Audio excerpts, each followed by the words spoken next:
Քո հրաշքն ամեն օր ուղերձների շարք, որոնք են ճիշտ հոգևոր առաջնորդի չափանիշները։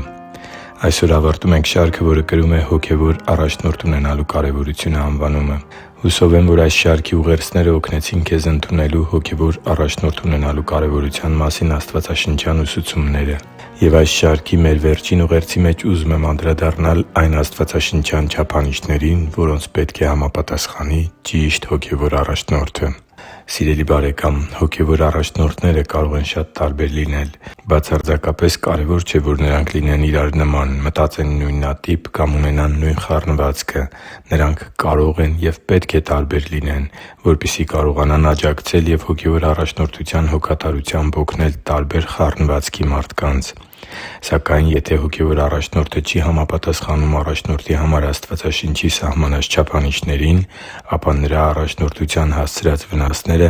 շատ ավելի աղետալի են լինելու, քան անպատրաստ վիրաբույժի կամ ուղևորատար ինքնաթիռի անսթափ վիճակում գտնվող օդաչուի հասցրած վնասները։ Եթե այդ կարևոր մասնագիտությունների տեր մարդկանց գործունեության վնասները աղետալի հետևանքներ կարող են ունենալ այս ժամանակավոր կյանքում, ապա սխալ հոգևոր առաջնորդի հասցրած վնասը կարող է մարդուն տանել դեպի հավիտենական կորուստն ու անվերջանալի տանջանքի իրականությունը։ Հենց նման առաջնորդների մասին էր զգուշացնում Տեր Հիսուսը ստորև բերված աստվածաշնչյան հատվածում։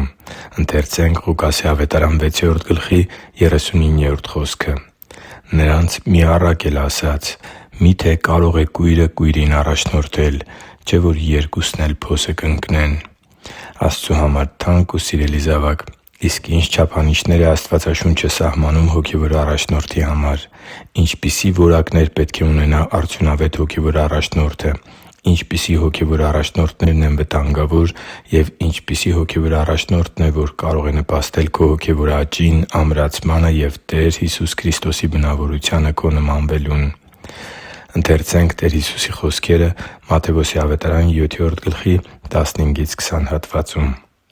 «Զգույշ եղեք սուտ մարգարեներից, որ ձեզ մոտ են գալիս ոչխարի հանդերձով, բայց ներքուստ հափշտակող գայլեր են։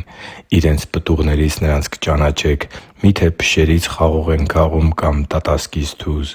Այդպես էլ ամեն լավ ծառ լավ պտուղ է տալիս, իսկ վատ ծառը՝ վատ պտուղ։ Լավ ծառը չի կարող վատ պտուղ տալ, ոչ էլ վատ ծառը՝ լավ պտուղ։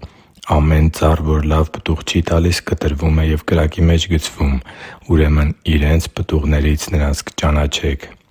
Սուտ մարգարեներին զանազանելու Տեր Հիսուսի զգուշացման սկզբունքները կիրառելի են ցանկացած կեղծ հավատացյալի ունենգավոր մշակի պարագայում։ Վերը բերված զգուշացումը շեշտադրում է չխաբվել արտաքին տպավորություններով։ Գառան մորթի հագած գայլերը կարող են հիացնել իրենց առաջին տպավորությամբ։ Ինչպիսի՜ հրաշալի քարոզ, ինչպիսի՜ տպավորիչ արտաքին, ինչպիսի՜ բեմական խոսք ու պահվածք, ինչպիսի՜ խորհրդավորություն և այլն։ Սակայն մեր Տերը ուշադրությունը կենտրոնացնում է նրանց կյանքի պտուղներին։ Բացարձակապես դժվար չէ նկատել մարդու մեջ աշխարհասիրությունը, փառասիրությունը, փողասիրությունը, օծյալ կամ արտոնյալ լինելու ինքնասիրահարվածությունը կամ էլ խոնարհության ու ծառա առաջնորդ լինելու որակների բացակայությունը։ Այս ամենը պտուղներ են, որոնք ոչ մի մարդ չի կարող թաքցնել իր կյանքում։ Տեր Հիսուսը սովորեցնում էր չխաբվել արտաքին դրսևորումներով, որը մորթին է, այլ նայել կյանքի պտուղներին։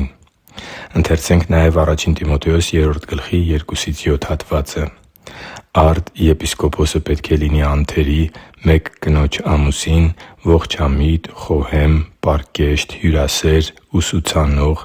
ոչ գինեմոլ, ոչ ծեծող, այլ հանդարտ, ոչ կռվազան, ոչ արծաթասեր, որ իր տանը լավ վերակացու լինի, որ ամենայն պարկեշտությամբ հնազանդ զավակներ ունենա, բայց եթե մեկը իր տանը վերակացու լինել չիմանա, նա ինչպե՞ս է հոգալու Աստծու եկեղեցուն։ Թող նորադարձ չլինի, որպեսզի հպարտությունից չկուրանա